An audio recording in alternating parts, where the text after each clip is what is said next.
Welcome to Rising Stars, where Miriam Knight, publisher of New Consciousness Review, interviews exciting new voices in the world of progressive and transformational books, films, and ideas, who offer intriguing perspectives on life, the universe, and everything in between.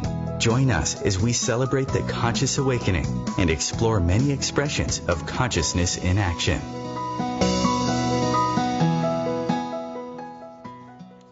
Hello, everyone, and welcome. I'm Miriam Knight. My guest today is Dr. Kenneth Stoller. Dr. Stoller was an undergraduate at UCLA and did his residency at their School of Medicine. He was a practicing board-certified pediatrician for over 2 decades, focusing on brain-injured children and adults. He pioneered the use of hyperbaric oxygen for treating fetal alcohol syndrome, and he has published numerous articles on using hyperbaric oxygen to treat a range of brain injuries. Dr. Stoller practices functional medicine, also known as integrative medicine, and he is at the leading edge of physicians who use natural supplements and bioidentical hormones alongside conventional drugs. He has been working with patients with brain injuries ranging from traumatic brain injury, stroke, autism, cerebral palsy, MS, and Lyme brain since the late 1990s. And he believes that countless patients have been misdiagnosed with a medical illness when they actually have an untreated infection. His knowledge of esoteric complementary medicine has made him both a sought-after speaker at integrative medicine conferences and a controversial figure because of his attacks on the use of mercury in vaccines and their efficacy in general. He is the author of Oxytocin, the Hormone of Healing and Hope, and his new book that we're going to discuss today is called Incurable Me: Why the Best Medical Research Does Not Make It into Clinical Practice. Welcome, Dr. Stoller. Thanks for interviewing me. Well, you know, I found your book very challenging to read because I kept on cycling among disbelief, outrage, and then deep sadness at all the suffering that could have been avoided. So let's jump into your first premise in the book, which is that infectious agents are actually the root cause of many mental health problems. How did you come to this conclusion?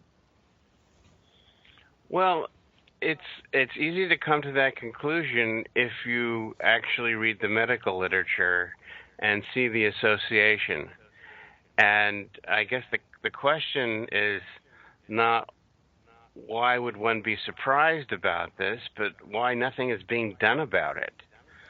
I think the primary example I use in the book is Alzheimer's disease. When you have all these autopsy studies showing that 90% of Alzheimer's disease patients actually have a neurospiroketosis, which is really a fancy way of saying the brain is infected with a spirochete-like bacteria, like syphilis. I'm not saying people with Alzheimer's disease have syphilis in their brain, but they have another kind of spirochete. And 25% of those spirochetes belong to a single species, the Borrelia burgdorferi, or Lyme disease causing spirochete. Wow. 90%. So can all of these spirochetes, whatever their genus or species, can they be treated with antivirals or antibacterials? Yeah, you know, Lyme disease is treatable. Now, I'm not talking about the 3 weeks of antibiotics that the CDC recommends. Obviously, if you have dementia caused by a spirochete infection, that infection's probably been going on for decades, and 3 weeks of antibiotics is not going to solve your problem because the Lyme disease causing bacteria are notoriously difficult to eradicate. And, you know, then we have the other complication that it is not an easy disease to diagnose. There's no consensus on treatment, and there's no test that tells you that you've actually accomplished the eradication. So it's a very confusing, very nebulous area, but that should be a catalyst for more conscious research and diagnostic techniques, not to bury one's head in the sand like the CDC seems to have done. I mean, it was just 3 years ago when they announced, it's not 30,000 new cases of Lyme disease every year. It's 330,000 new cases of Lyme disease every year. And it's interesting that they would say that, and you contrast the lack of alarm, the lack of panic about 330,000 new cases of Lyme disease every year with a couple of cases of Zika virus here and there, and there's never been any confirmed association between the Zika virus and microcephaly, and yet it's a public health emergency. It doesn't make any sense. It's almost as if, big deal, 330,000 new cases of Lyme disease happen every year. Well, that's not really a problem. Why isn't it really a problem? Lyme disease can kill you. Lyme disease can give you Alzheimer's disease. Lyme disease can cause any number of mental illnesses, if the organism happens to get in your brain. So why isn't that something that's worthy of a public health emergency? So it's almost as if we're kind of behind the looking glass in this situation where people are doing things that don't make any sense whatsoever. Well, I think that's a very good analogy, because reading your book, I really did feel like Alice in Wonderland. So, have you had any success in treating Alzheimer's specifically as you would treat Lyme disease and getting a remission? Yeah, I've treated, several people with, that had the diagnosis of Alzheimer's disease. And it's a struggle because often their support system isn't good, and treating Lyme disease requires a lot of support and a lot of conscious understanding of what you're doing. This is not something a cognitively impaired person can do on their own. But when that happens, there is improvement, just as what's happening now with Chris Christopherson, who was inappropriately diagnosed with Alzheimer's disease 2 years ago, and finally got his correct diagnosis, started getting treatment, and he's recovering. Mm-hmm. I was fascinated in reading the life cycle of these spirochetes and how they kind of burrow in and protect themselves, which explains why they're so notoriously difficult to treat. I've had friends with Lyme disease, and it's taken them years to get past it. So are you saying that? Yeah. Are you saying that? Go ahead. We have a little delay between our voices, so that we're stepping on each other. Right. I wanted to know if my friends who have had Lyme's disease and kind of have overcome it and returned to function, are they at risk for getting Alzheimer's down the line because the Lyme disease has gone underground? Right. So there's two rate-limiting steps in treating Lyme disease. One is this is an organism that slathers itself with biofilm, which is biofilm is the same thing you brush off your teeth every day. So imagine millions of these organisms existing in your bone marrow, for example, covered with this glycoprotein that protects it from your immune system, from antibiotics. So that's hurdle number one. How do you get rid of the biofilm? Hurdle number two is this is a bacteria that leaves persister cells. It's not the only bacteria that uses persister cells, but it is one of them. And persister cells are kind of like zombies. They're the living dead, the undead. You can't kill them because they're metabolically dead already. They're hibernating and they're waiting for the coast to be clear. So presumably they'll wait for you to be off of your antibiotics before they'll wake up. And so pulsing therapy becomes very important to try to catch these persister cells. And so yes, so I would use the example of when the Lyme vaccine came out 15 years ago. Many of the people who lined up for this vaccine were people who previously had Lyme disease and didn't want to get it again. That makes sense, right? Mm-hmm. Well, what happened was the Lyme vaccine was one of the proteins on the surface of the organism that causes Lyme disease.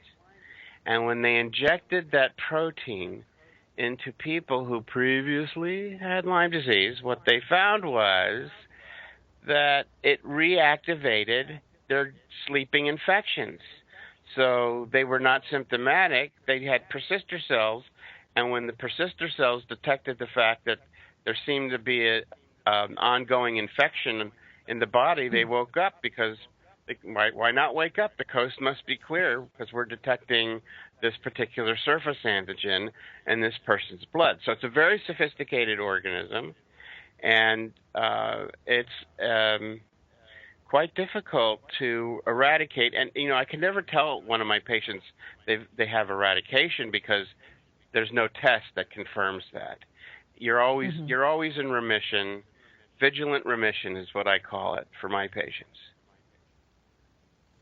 And is the treatment a combination of, good gosh, that time is gone already. Oh, we're coming up to our break. We're speaking with Dr. Kenneth Stoller about his book, Incurable Me, Why the Best Medical Research Does Not Make It into Clinical Practice. Stay with us, and we will be right back.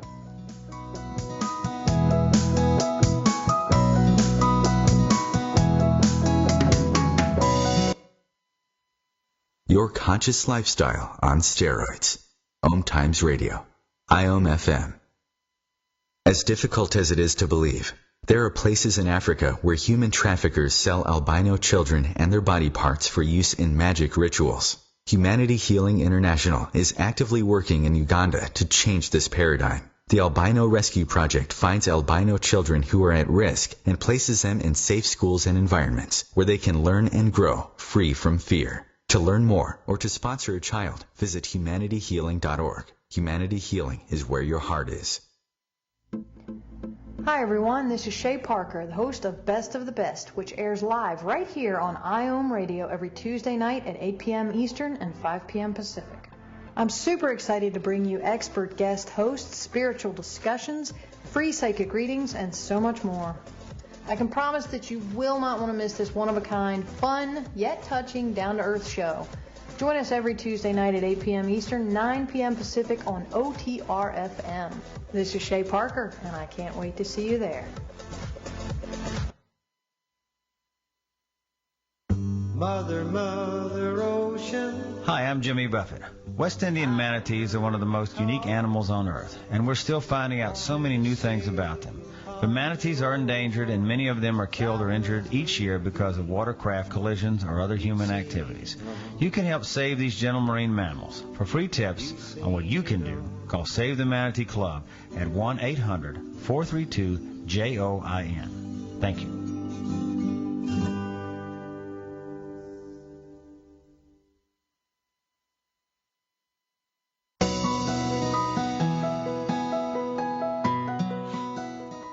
Welcome back. I'm Miriam Knight, speaking with Dr. Kenneth Stoller.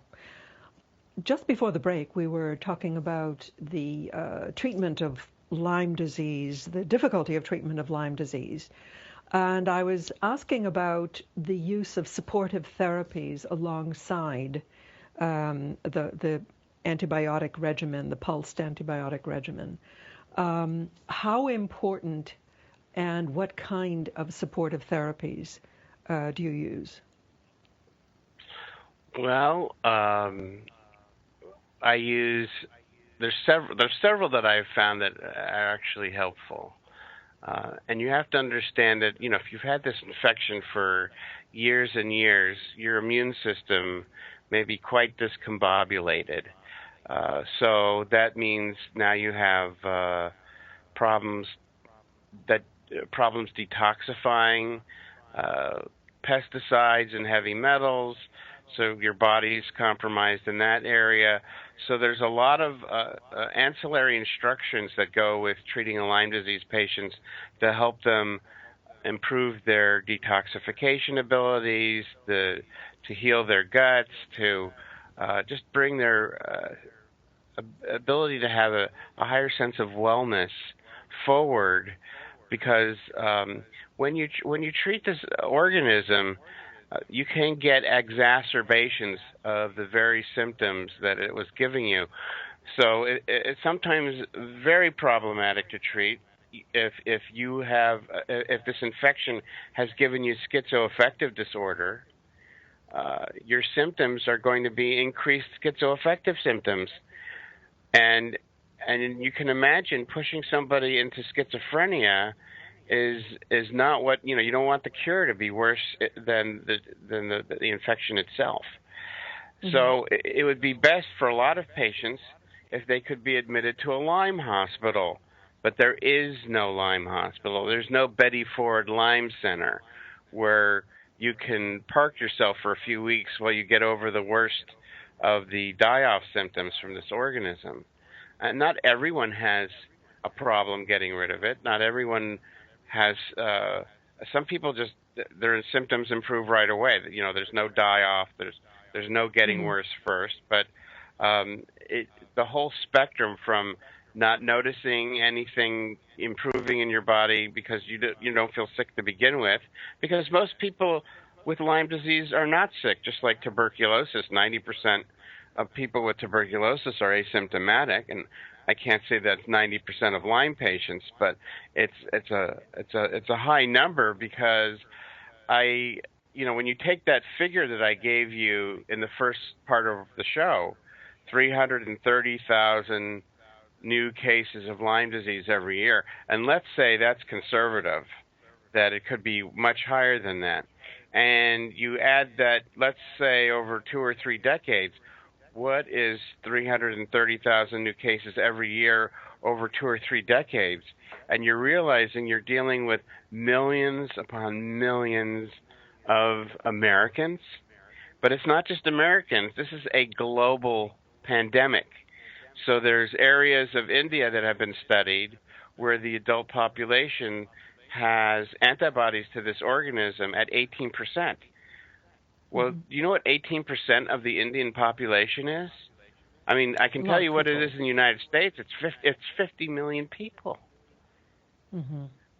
And so you can see where a bureaucracy like the CDC would certainly not come out and announce, hey, we just wanted to let everyone know that 50 million Americans might be infected with Lyme disease, and it seems to be the cause of Alzheimer's disease, and it can kill you. It can give you Lyme myocarditis, and by the way, we don't really have a good test for it. There's no consensus on treatment. We can't tell you when you're done getting treated, and goodbye. What would happen if they made that announcement? Okay, that's why there's no announcement like that.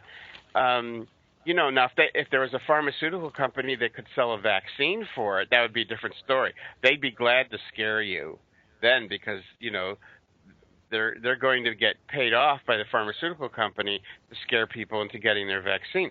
But this is not a disease that fits a vaccine model. For a disease to fit a vaccine model, the antibodies the vaccine creates has to somehow mitigate the severity of the illness.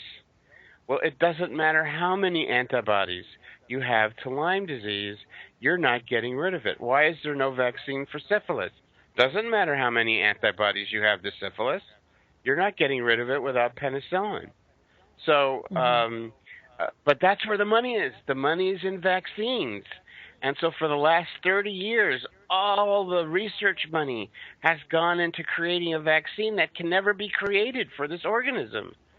and a select group of academicians who have been bought out by Big Pharma, and of course the CDC has been bled out by Big Pharma. They've wasted all this time trying to come up with a vaccine because it's been a good gravy train for everybody. It's criminal.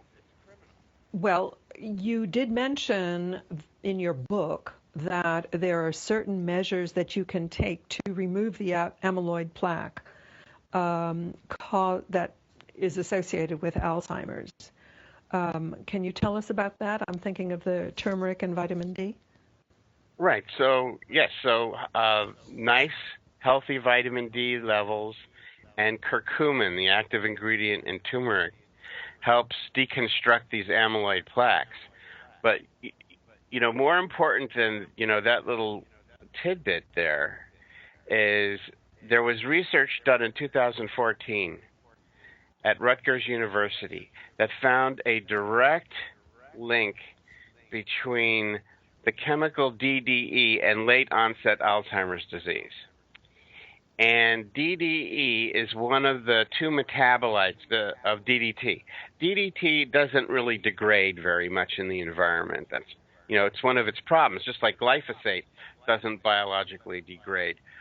So DDT will turn into DDE, and these Rutgers University researchers found that there was this direct link. Well, what does that have to do with Lyme disease? What it has to do with Lyme disease is these organochlorine pesticides, like DDT and DDE, which for all intents and purposes is DDT, impact your immune system. And if your immune system is not functioning as well as it should, then you're susceptible to not only infections, but worse infections than you would normally have. So, why does one person have a Lyme disease infection in their brain and another person doesn't? Well, because their immune system was compromised. And I talk about this many times in the book. You do not get paralysis from the polio vaccine in most cases unless you have been pre-applied with pesticides. So a great deal of my book talks about the horrible legacy that our overuse of pesticides has caused. And while I was researching this Rutgers University study about the connection between DDT and Alzheimer's disease, I wanted to know, well, where are these people getting exposed to DDT? I thought DDT was banned. Everyone thinks DDT was banned. Don't you? Didn't you think DDT was banned? Absolutely, yes. Well, so there was a general use ban in 1972 in the United States. But there was another pesticide, as if they were anticipating that DDT would be banned. There is another pesticide called dicofol, and it's made by Dow.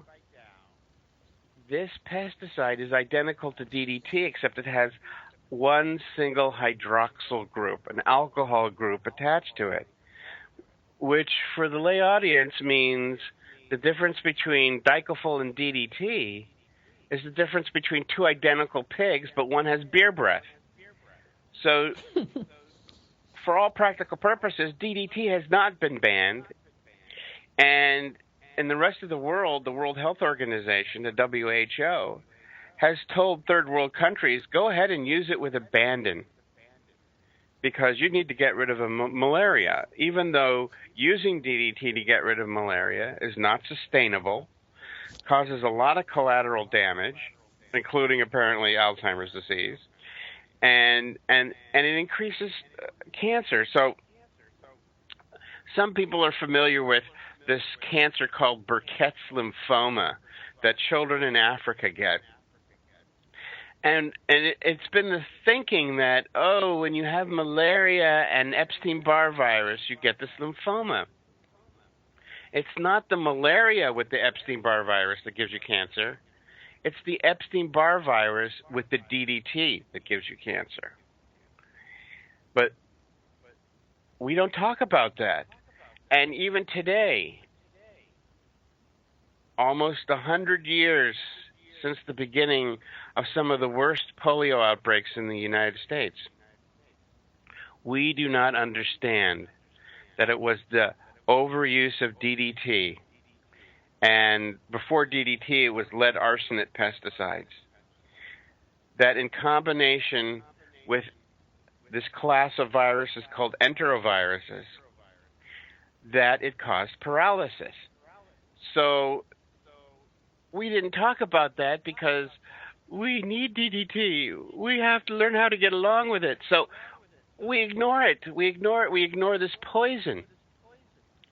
And the insanity of this is we fixated on a single type of enterovirus as causing paralysis. I'll use India as an example, which manufactures DDT and uses DDT with abandon. They have congratulated themselves because in 2011 they've eradicated the poliovirus. Well, the poliovirus is one of hundreds of enteroviruses. And many of those enteroviruses can cause paralysis if you have been applied with the appropriate co-toxin, such as an organochlorine pesticide. Well, the rate of non-polio acute flaccid paralysis in India has been getting higher and higher and higher every year. It's totally out of control, and you don't talk about it, okay? Because they were paid to get rid of the polio virus. This is about money. This is smoke and mirrors, this fixation on a single virus causing this disease. It's not the virus, it's the pesticides. And we have the same thing happening now with Zika. The Zika virus didn't cause microcephaly in Brazil. It was they put the pesticides in the tap water, for God's sake. So now we have idiots using organophosphate pesticides in Florida and other states to treat mosquitoes. Oh, my God. And we'll talk about this more later, all right? Yes. We're going to break. Speaking with Ken Stoller. Please stay with us. I think you will want to hear the rest of it. We'll be right back. Free your mind with OMTimes Radio. IOM FM. Have you wondered how to change your love paradigm? The secret key is finding a love partnership, not just a regular connection. How do you find these? Through conscious relationships. Ascending Hearts Dating is a dating site for people like you that believes in second chances and a different type of spiritual connection. Try Ascending Hearts for free at ascendinghearts.com and change your love paradigm. Ascending Hearts, the premier dating community for the spiritually awake. Grab a cup of tea or a glass of wine and tune in for Inspired Conversations with publisher Linda Joy on Tuesdays at 2 p.m. Eastern. Linda creates sacred space for leading female luminaries, empowering authors, heart-centered female entrepreneurs, coaches, and healers. A soulful venue where guests openly share the fears and obstacles they've overcome, wisdom and lessons learned, and the personal journey that led them to the transformational work they do in the world. Inspired Conversations to empower you on your path to authentic, soulful living.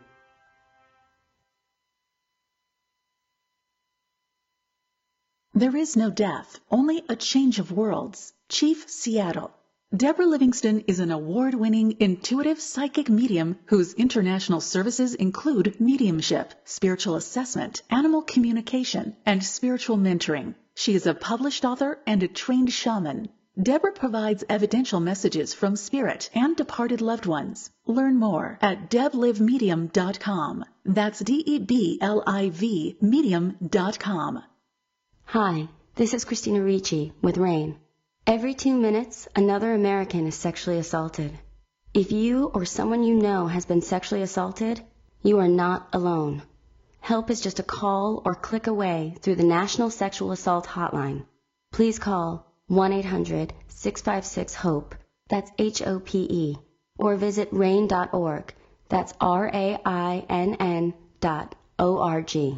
Brought to you by RAIN and this station.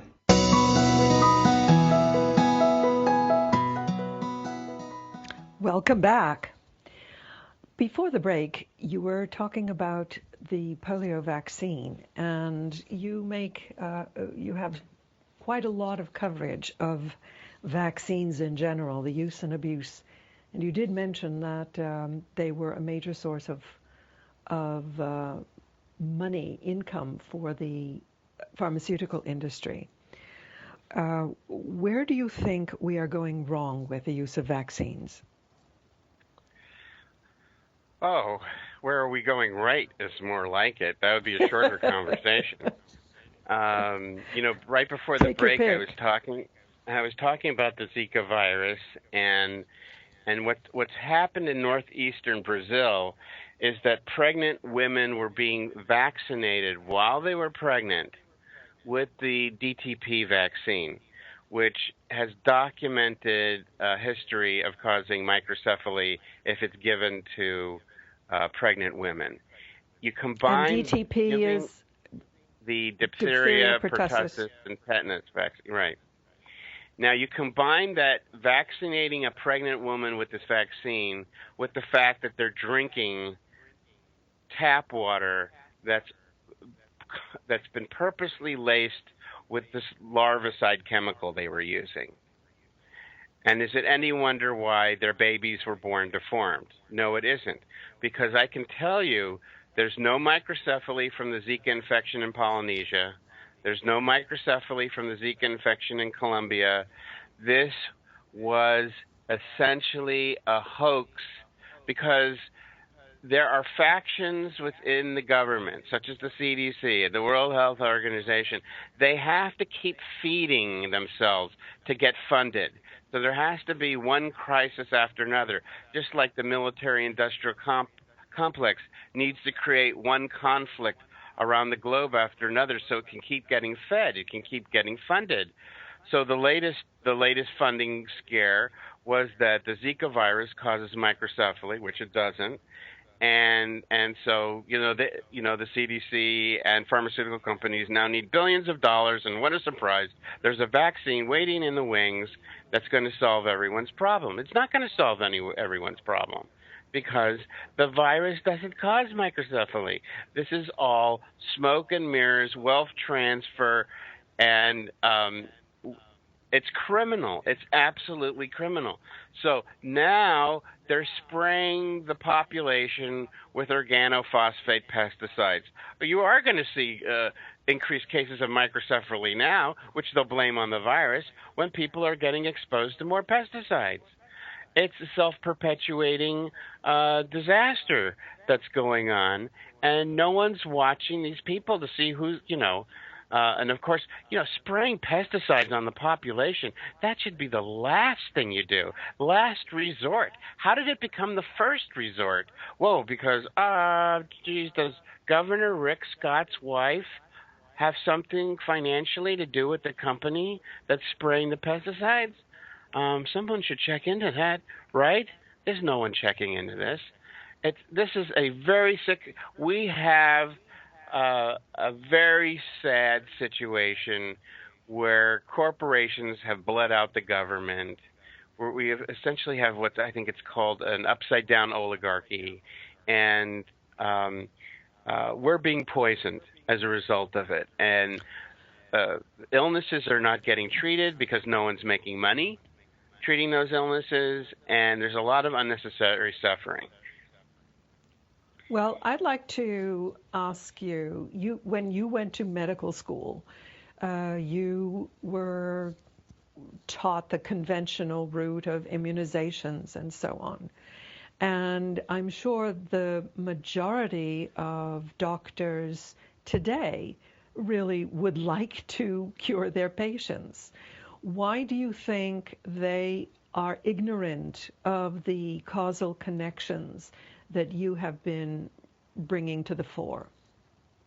Well, it's by design. And first of all, in medical school, you learn nothing about vaccinations except that you get them, you give them. And in residency, you don't learn anything about vaccinations other than you give them. You don't know what's in them. You don't know how they work. I mean, people think that some of these vaccinations stop you from getting these diseases.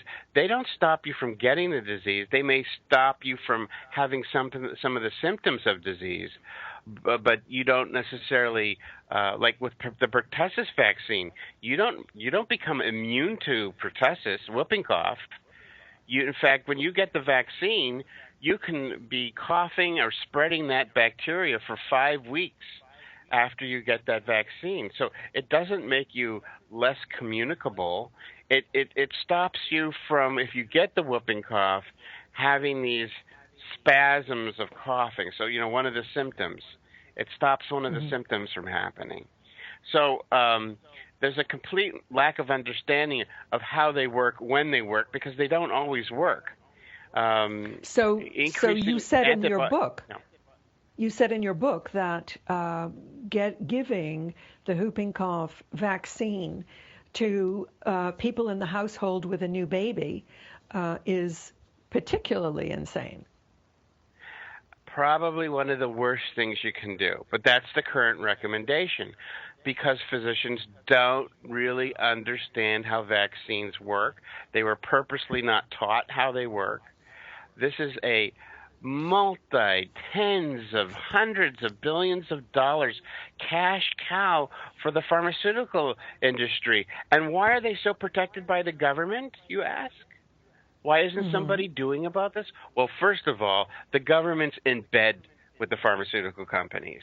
Many of the agencies, the CDC, the NIH, they own patent rights on some of the technology that's used in these vaccines. Do you think they want to interfere with their source of income? Of course they don't.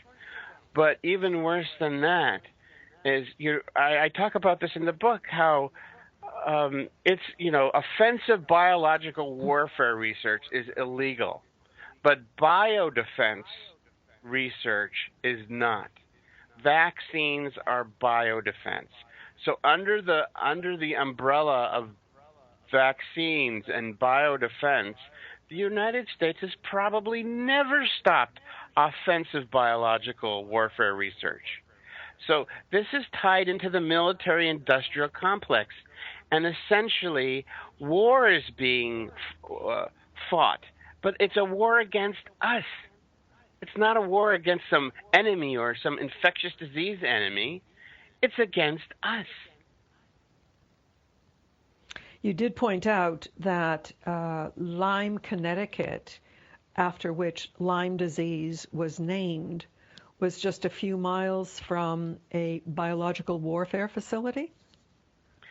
It was on Plum Island, Lab 257. In fact, there's a wonderful book called Lab 257 that talks about the history of this animal biodefense research facility on Plum Island, which is just north of Long Island and very close to Lyme, Connecticut, where an ex-SS Nazi microbiologist was the first leader of this facility, and his specialty was using insects as disease vectors, because the plan was originally to wipe out all the domestic animals in the Soviet Union until someone with a brain decided, and if we do that, who is going to feed the Soviet Union if we wipe out all their domestic animals?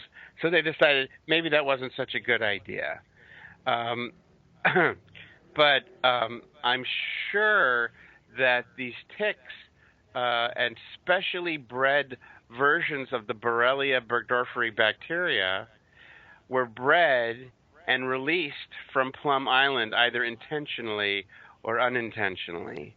I think when you read the book Lab 257, you'll get a better sense that it was intentional, that these organisms were released. And there is a scientific paper that I have on my website, incurable-me.com, that talks about somewhere in the last 200 years, a special clone of the Borrelia burgdorferi bacteria was created that is so much more virulent than what's found in nature. And I think the timeline is not it happened in the last 200 years. It's more like it happened in the last 60 or so years when this facility was, starting up. So that's the legacy I'm talking about, this offensive biological warfare research, which is now hidden under the guise of vaccine research.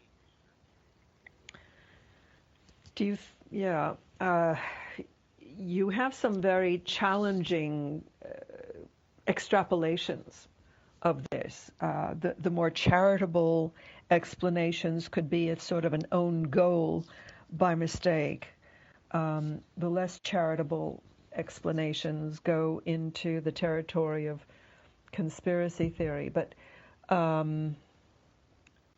let's focus back on the positive things that you have found to act as countermeasures to these infections.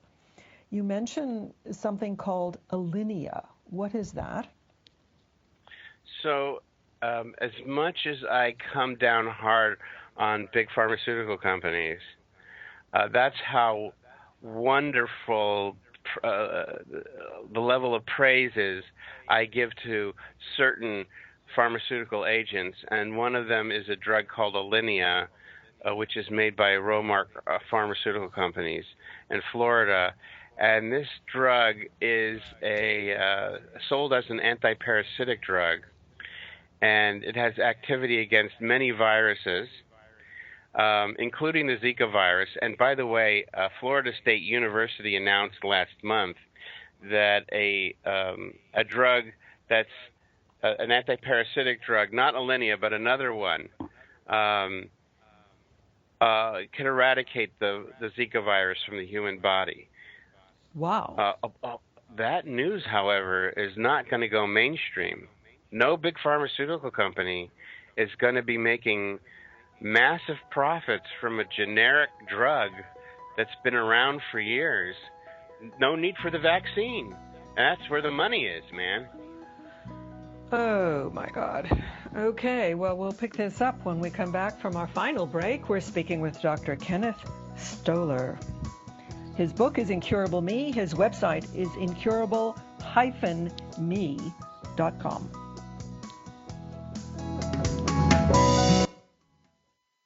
Bringing you the best of the conscious minds in the world.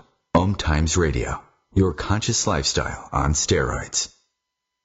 Being a radio host on IOM-FM allows you to build your show on a rich platform with the power of the internet to fulfill your outreach goals and connect with a very specialized and global online audience, unlimited by time and distance. OMTimes Radio will provide you with web relevance, a recognizable conscious brand, and with the standard of excellence that has accompanied every single OMTimes endeavor. Host your show with OMTimes Radio Network.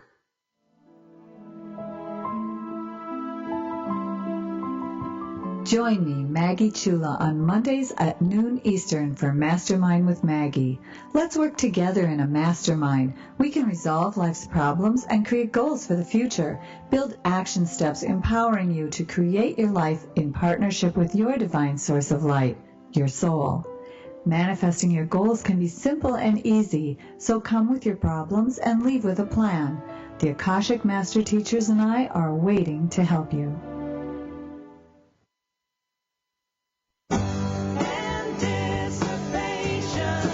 Hi, this is Carly Simon for LifeBeat. The music industry fights AIDS. The AIDS crisis isn't over. There have been amazing scientific breakthroughs, but people are still dying, and your local AIDS organization needs your help more now than ever. Volunteer and make a difference.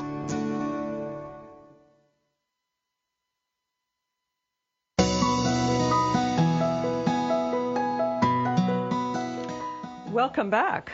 Well, we just heard an ad for an AIDS charity. What do you think of the AIDS virus and its etiology and treatment?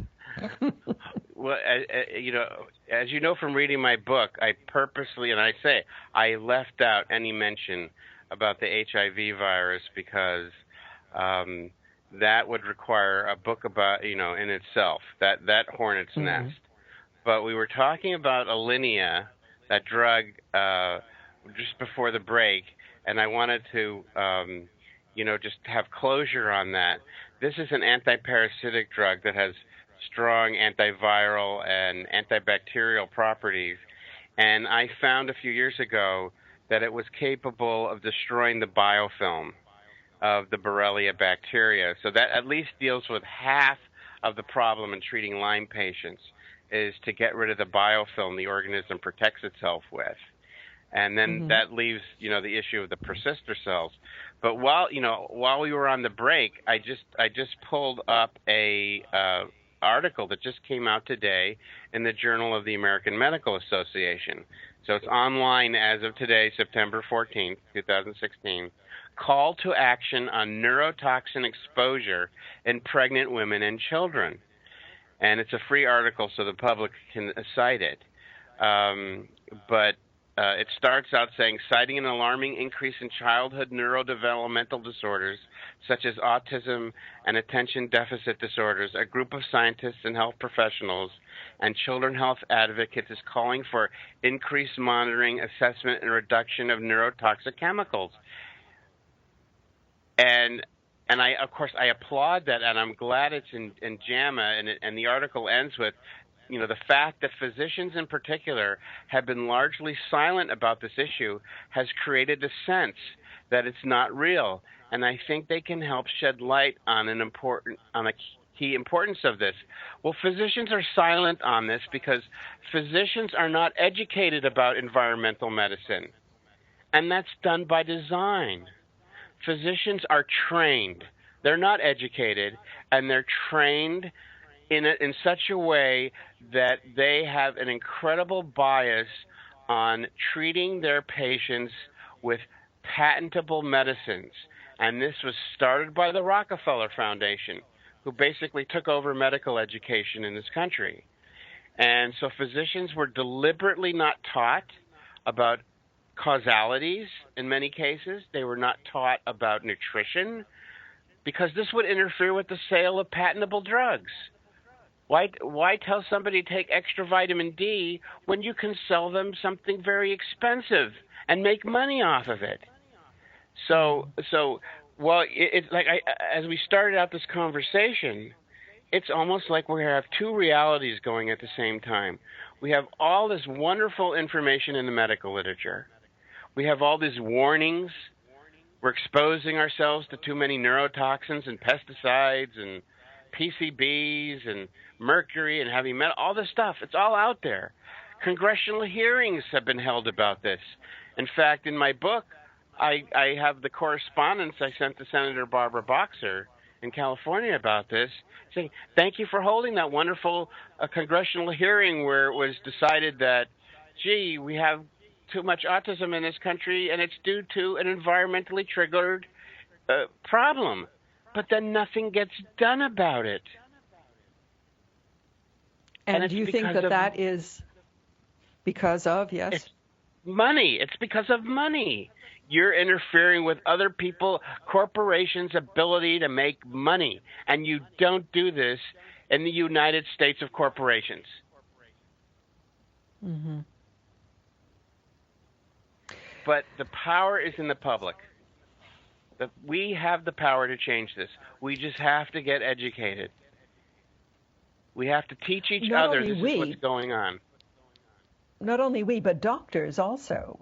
I think this is one of the things that you point out, that they don't either have the time or take the time to read medical literature that's out there. And yes, keep them too busy to find out what's really going on. Mm-hmm. So what would you suggest that our listeners do? What kind of action steps to protect themselves and also to bring this to the attention of their legislators? Well, of course, I'm going to be biased about this. The first action step is to read my book, Incurable Me. That would be a good start. I second that motion. Okay, so you start with your circle. with your family, with your friends, and you do what you need to do to protect your family, to help your friends, and then you start being proactive about detoxification and treating your illnesses, and then petitioning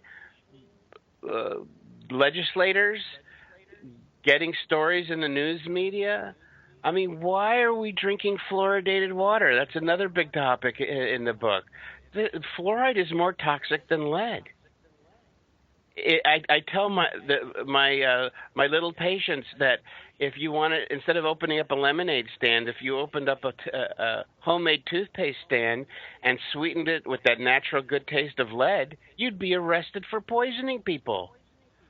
Well, how come you can find another heavy metal, that fluoride, that is more toxic than lead, and it's completely legal to sell in toothpaste in the stores, when there is no evidence that it really benefits anyone? That's what I'm saying. That's why I tell people, just because you don't see the Cheshire cat in the tree doesn't mean we're on the right side of the looking glass. But you can create balance, you can create sanity in your wherever you find yourself, and that's how it has to start. Now, you talk about Alinea, for example, as being helpful in eradicating parasitic infections, but you have to go to a doctor for it. Do you need to will any doctor prescribe it, or do you need to find somebody who practices integrative medicine?